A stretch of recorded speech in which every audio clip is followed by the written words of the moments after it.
Welcome to Leadership Reimagined, where game-changing conversations are reshaping the world of work.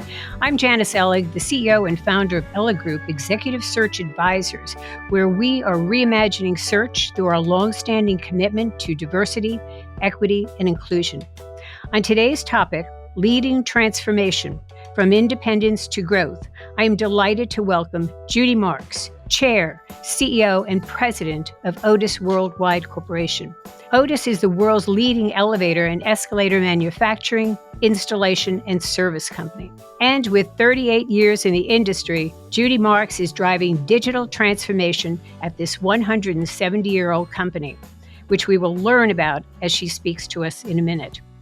And she is revitalizing transportation as we know it today. Judy has held senior leadership roles at 3 global iconic organizations, IBM, Lockheed Martin, and Siemens. And when serving as CEO of both Siemens USA and Dresser Rand, a Siemens business, was tapped to be president of Otis in 2017. Named Chief Executive Officer of Otis prior to its spinoff from its former parent company in April 2020, she led the successful transition of Otis Worldwide Corporation to an independent, publicly traded company on the NYSE.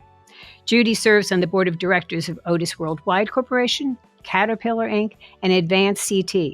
She is a member of the Business Roundtable and chair of its Trade and International Committee and a member of the U.S. India CEO Forum. Judy, welcome. I'm delighted you could join us today. Thank you, Janice. It's a pleasure to be here. Well, you know, you serve, which I learned recently, over 2 billion individuals, people, the world, every day with your services through Otis. So being customer-centric has to be second nature to what you do every day. And I learned that some of this comes from your upbringing with your father's department store outside of Philadelphia, where you had your first job, and with conversations around the table, learned the importance of satisfied customers and engaged colleagues.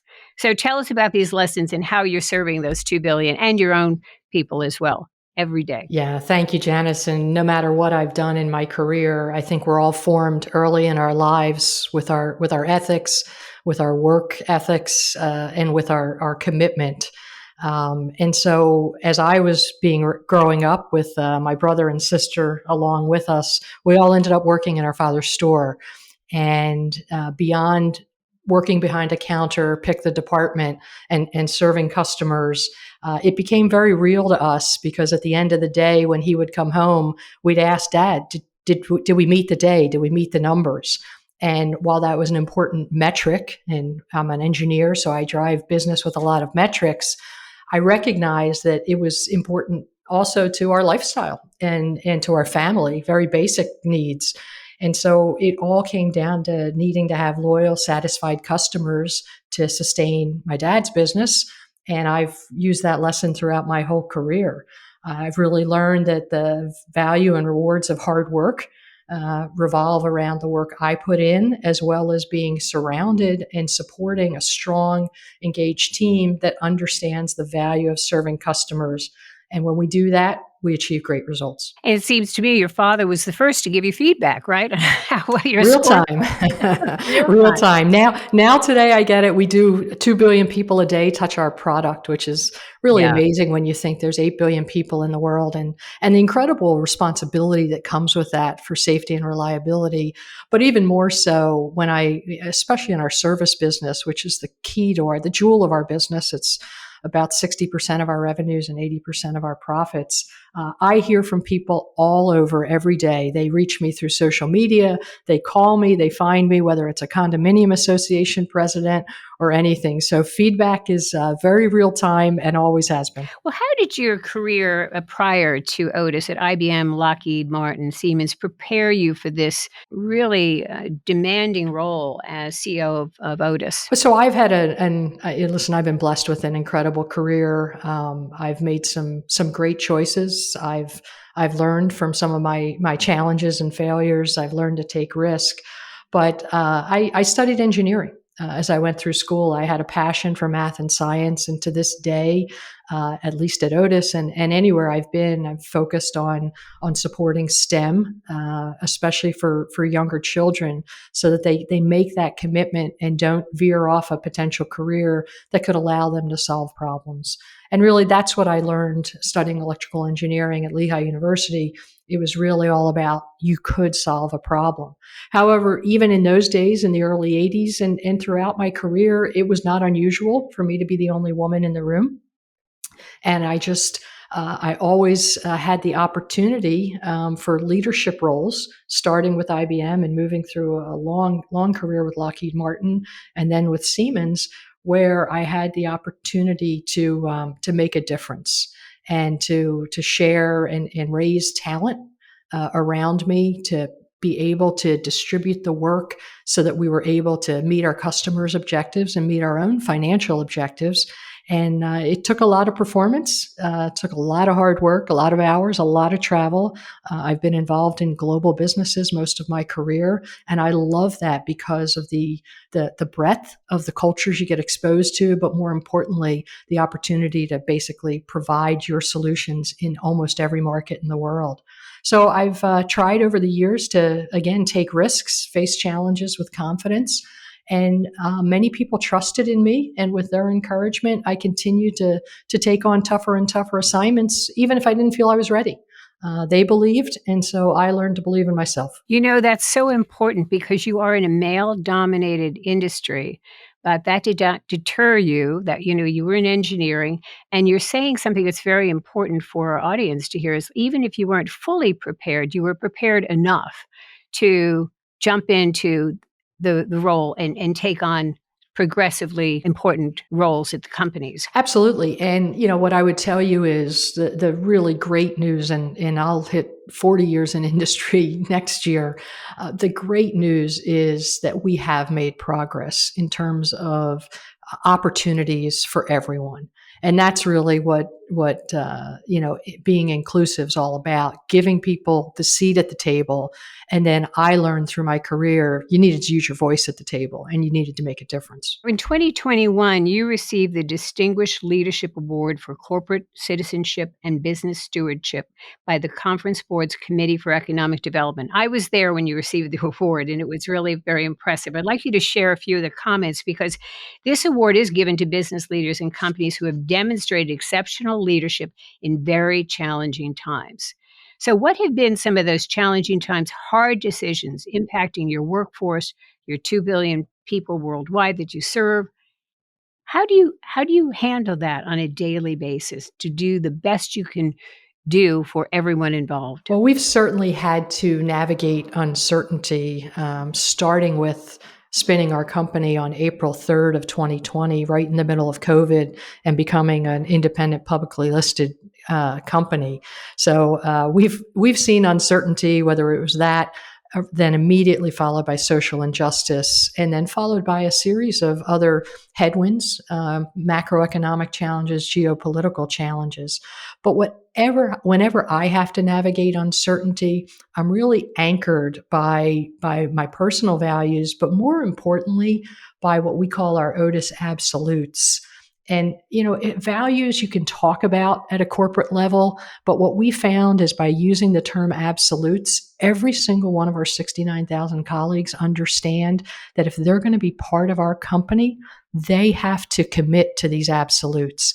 And they really are safety, quality, and ethics. So when faced with uncertainty, that's really what anchors us as I try to figure out where to weigh in on even social policy, things happening in the environment. Our absolutes give us the lens through which we decide, where should we position the company?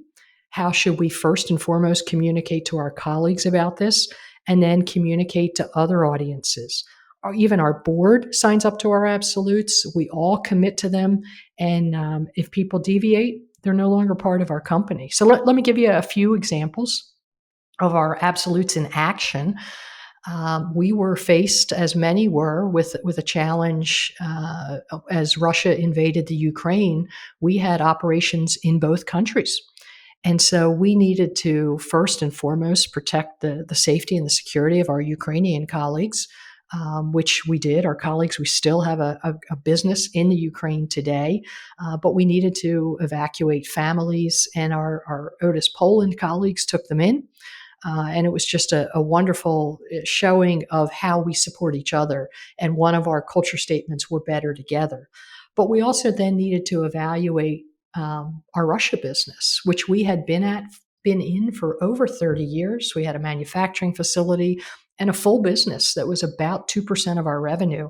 And we looked at our absolutes and spoke with our board and tried to understand, with everything going on, how do we protect the safety of our Russia colleagues? How do we live within the rule of law and meet, from an ethics perspective, doing business the right way, the commitments we've made, but then also extricate ourselves? And our absolutes drove us to the right place. And in July of last year, we announced our exit. We sold our business in Russia, again, taking all stakeholders into account, including our former Russian colleagues, to make sure they landed as well. But again, it's really basic and fundamental to us that people understand when we're in a life safety business, which is what we are. People trust us. Elevators, escalators are autonomous. There's no one who's manning them as we speak anymore. You don't have an elevator operator because of the technology. It's all about how do we keep our passengers safe, and just as importantly, how do we keep our colleagues safe?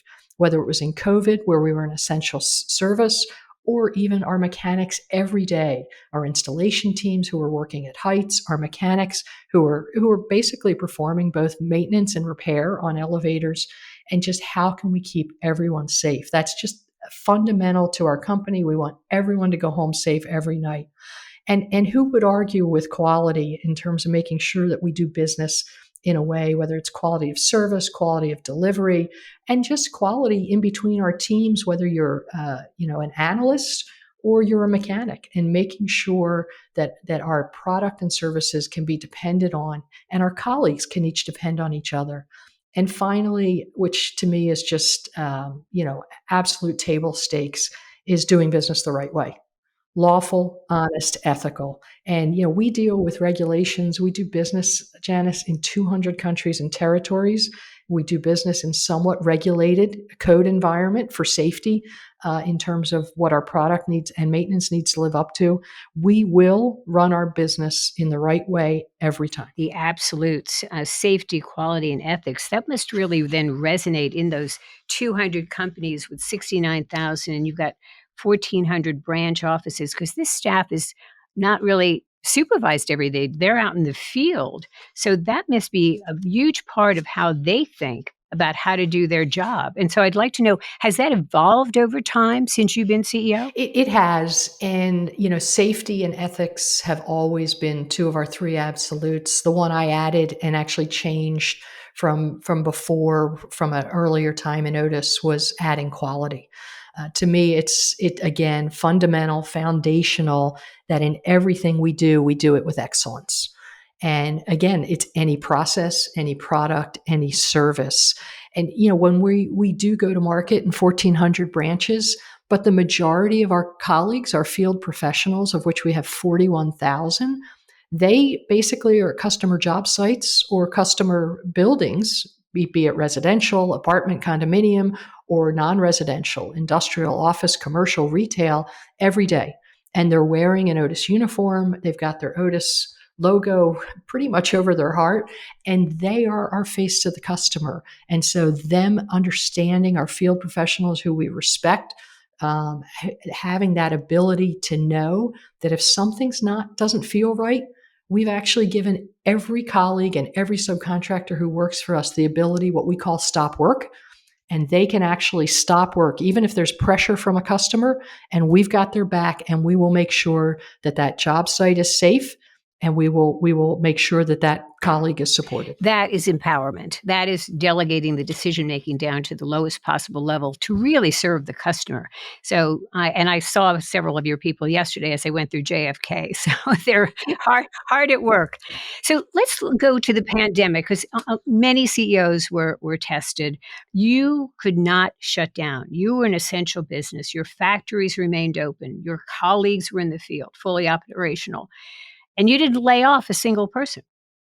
So, and you didn't have a playbook. Nobody did. But how did you pivot in this world of Otis in your leadership to being tested during that pandemic? So the pandemic, I think any CEO would tell you, was not something any of us had in our enterprise risk management matrix that we review, and our board has obviously full visibility and authority over.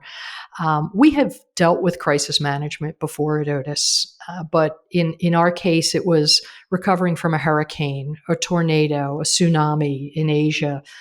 And we did have a playbook for that, but it was a one local playbook, and we knew we needed to respond differently.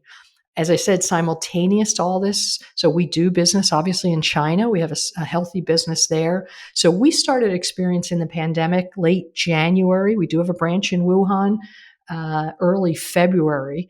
And so we saw this coming, but didn't clearly understand the speed with which it would move around the world and be, at least for us, an enterprise level challenge.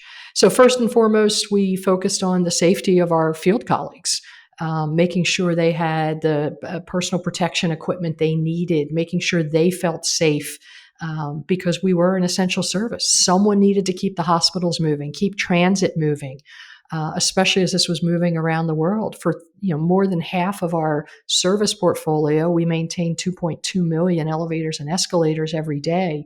More than half of those are in residential buildings. People needed food delivery, even if you were locked down.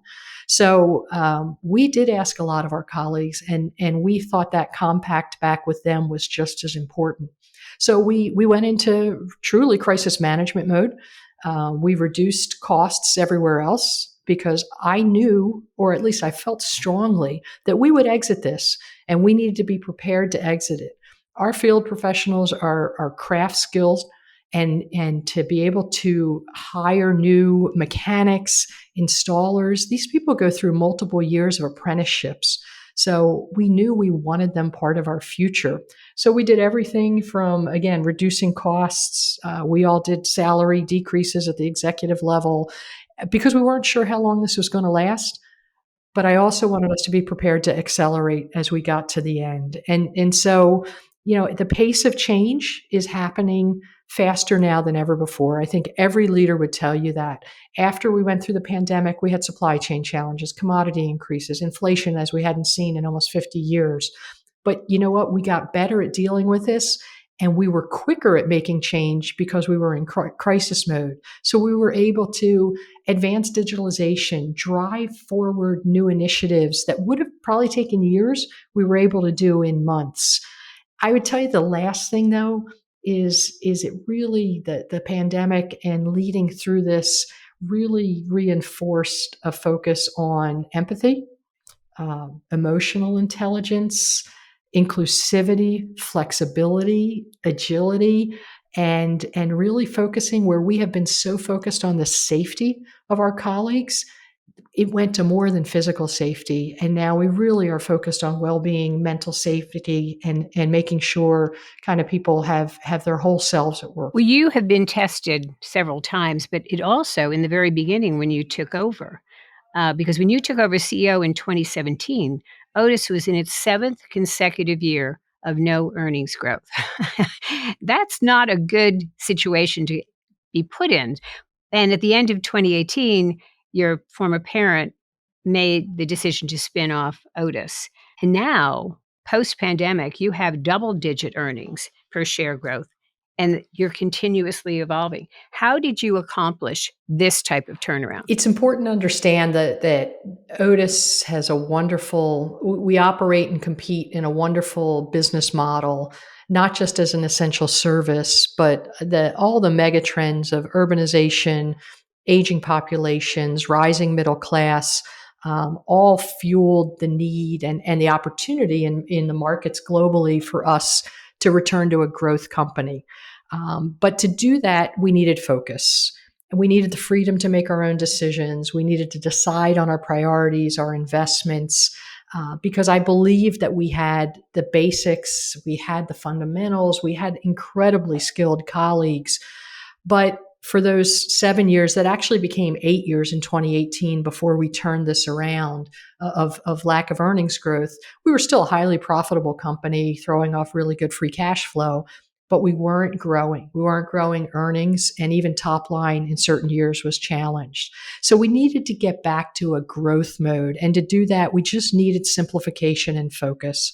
So we really focused on two things. One was we go to business in what we call new equipment, which allows us to innovate, design, manufacture, sell, and install elevators and escalators throughout the world.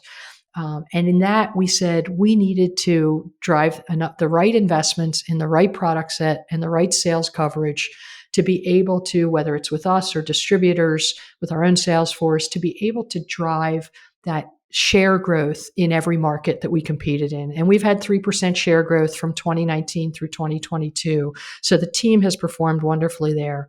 But the key to Otis financials, and more importantly to our sustained business model, is our service business. And we had been at a pretty stagnant growth level for our service portfolio. We were just under 2 million units back then. And as I said, we're at 2.2 million units now. And so we knew we needed to figure out how to grow the service business. And so we focused on that. We drove our IoT, our Internet of Things offering, we call Otis One, that allows us to have connected units, that allows us to have real-time via the cloud information that's proactive, that's transparent, and actually lets us do predictive maintenance on elevators and escalators. And now we've grown that portfolio again to about 2.2 million units. Last year we finished, that was up about 4.1% versus what had been for most of the decade before, about 1% growth a year. So again, with focus, with investments, with productivity, with scale. And we're in a business where scale and density matter because our mechanics can perform their work on routes more efficiently. That all made a difference that resulted in basically the last 13 straight quarters of margin expansion and service. And finally, what you measure and what you incent matters.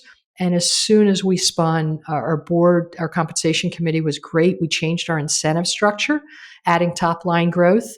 And it's working. So what's next for Otis, Judy Marks? Because I understand elevators are collecting a lot of data and with their sensors. So are we looking at smart elevators to connect to other modes of transportation? Give us a look-see at the future of Otis, the future of transportation, the changes as we have them today. What will we look like in the future? The future to us is all about being connected. We're already implementing that with our offerings. Our elevators and escalators are connected now via sensors, via the ability, you now see these in a lot of elevators, the ability to have real-time multimedia, and it's now two-directional. So if you actually do run into an issue or a shutdown, our latest Gen 360 actually allows the help desk to come on, our Otis line to come on, and you can actually see them, and they'll calm you down until we can get you basically out of the elevator itself. But we think it's all about being connected, and that's going to move beyond inside the building to the smart city itself. And the pandemic actually really accelerated the trend. Everyone's interested in cities that are safer, faster, greener, more equitable, and probably more people-friendly than ever before. So we believe we have really an indispensable role in the smart city infrastructure in the future, in the building, in transit, in airports, in rail, everywhere. And because elevators are ubiquitous, and what I mean by that is, think about, Janice, any building, 3+ stories or more, anywhere in the world. So a lot of people associate us just with high rise, but we're everywhere. We're in medical office buildings, we're in schools, we're in dorms, we're in condos, really retail, a little bit of everything. And because of that, we have tremendous information and data that allows us to have a rich data lake to understand vertical transportation flow and then integrate that again with a smart city. So it's all about being connected. You're going to see more about passenger experience because we understand that we have a unique opportunity with passengers to keep the flow, but also to share information with them for that average 8 to 12 seconds that they're using our equipment, and to make their lives simpler as well and connected as well. Will we see taxis in the sky at some point? I think we're going to see unmanned vehicles over time. I can't tell you that it'll be during my leadership time at Otis, but let me kind of take you to what's very real today, which is robots using our elevators. So we have the ability, because our elevators are so smart and use AI and have connectivity, to develop what we call, and we use an API, which is an application programming interface that allows robots, either with passengers on the elevator or without, and that can be programmed, to be able to take over some tasks, especially in a tight labor market.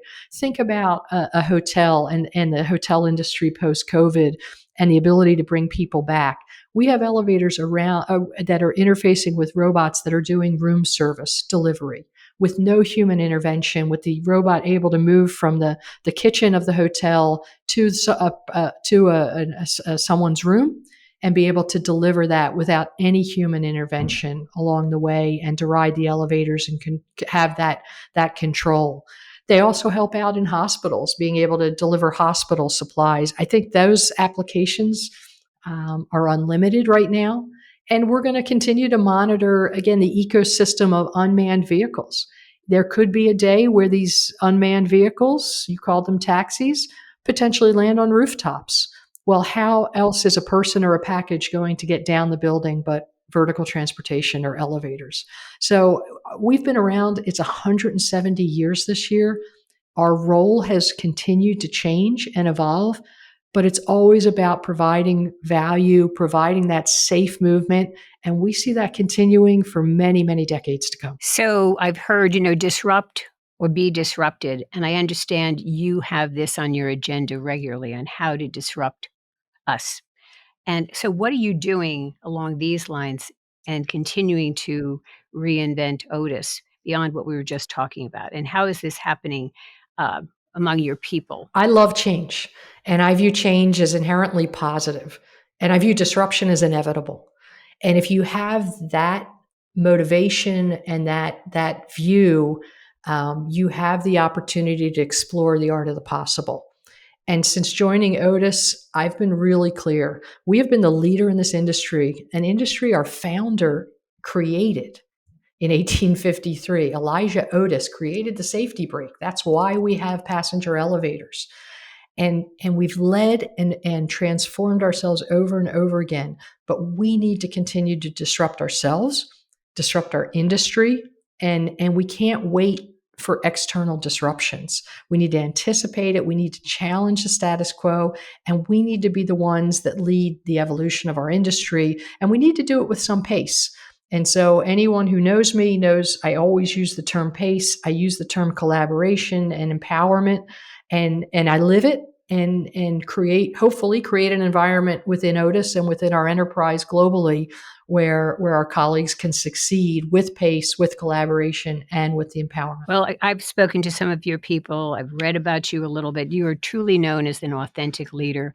And while you may not have been able to travel during the pandemic, post-pandemic, you are always on the road globally with not a moment to spare on your calendar. So you're obviously really imparting these messages, of pace of change, of collaboration, and your value system as well to your team out in the field. How are you building that team, that collaboration muscle, and getting, maybe some of the work goes to robots, so you're reskilling people and then you're moving them. How are you developing people at Otis to take on bigger tasks and also to work in a highly collaborative environment and be innovative? That's a really good question. As you think about that, we have such a distributed workforce because we're in every city, in almost every country, obviously not sanctioned countries, But we do business everywhere and we're local everywhere. So with that, we have a responsibility to develop our workforce, to provide them careers, but also to reflect the communities where we live and work. And that's been really important to me, Janice, to be able to drive change in an industry, partially a construction industry, partially a service industry, but an industry that hasn't always reflected the communities around it. I believe that the difference companies make are in how we empower and develop our workforces and give them the opportunity to succeed and remove the obstacles that are in their way. So we've been very focused on talent development. We've been very focused on inclusion and making sure everyone has a voice at a physical table or a virtual table, no matter what it'll be in our distributed work environment. We drive innovation is what formed this company. Innovation comes in multiple approaches. It comes in technology, it comes in invention, but it also comes in different business models. It comes in different service delivery models, and it comes in a form of being able to predict and drive what can happen next in your markets. So all of that is to say, it comes down to people, and we have a responsibility to create a culture where our people can succeed, to create an environment where they can bring their whole selves to work and feel comfortable, to create a safe and ethical environment where they know they have the ability to stop work if there's something that's not going right and that we've got their back. And then when all that happens and we've made and executed on our strategy and made the right focused decisions, I think you see the results and hopefully something that our whole team is proud of. Congratulations on a highly diverse board with over 40% women, and your goal in the executive level is to be at 50% by 2030.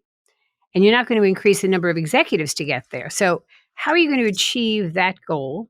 And what is the impact that this diversity is making on the company from the top down? Let me answer your second question first by saying, diversity of thought brings different ideas and different solutions to the table. And that's what we're looking for. Our board, we had the privilege of obviously creating a new board of directors as we were getting ready to spin. And we did this with intentionality. And our board now is 40% women and 60% if you include people of color. So it's intentional. I believe that if you believe that diversity, equity, and inclusion is important, you need to show it and you need to live it at the top of the organization. So that starts with our board. I have also signed up for Paradigm for Parity for Otis that says our executive levels will be 50% gender parity by 2030. We finished last year at 39.2%, which is leading in our industry, but we've got almost 11% still to go. And as you said, we're not going to, what I say, add to the denominator and create more executives. The talent exists globally. In terms of females, in terms of minorities, in terms of people who have the ability to contribute. And we need to be intentional, and we are being intentional. We're increasing that every slate of candidates has to have some type of gender or minority on it so that we have the ability and access, and we can remove ourselves from perhaps some other past biases and be able to find the best candidate. But to me, it's diversity in thought and brings different perspective as we transform our business. We have employee resource groups throughout the world. So it's not just in the US. We are a US multinational, but I think it's important that your listeners understand that almost 85% of our 69,000 colleagues are outside the US. We really are a global multinational that's headquartered here in the US. So we look for our employee resource groups to help us recruit, retain, and develop even our female branch leaders, our female field colleagues. We have an ERG called Forward that helps us do this. But we have over 50 employee resource groups throughout the globe.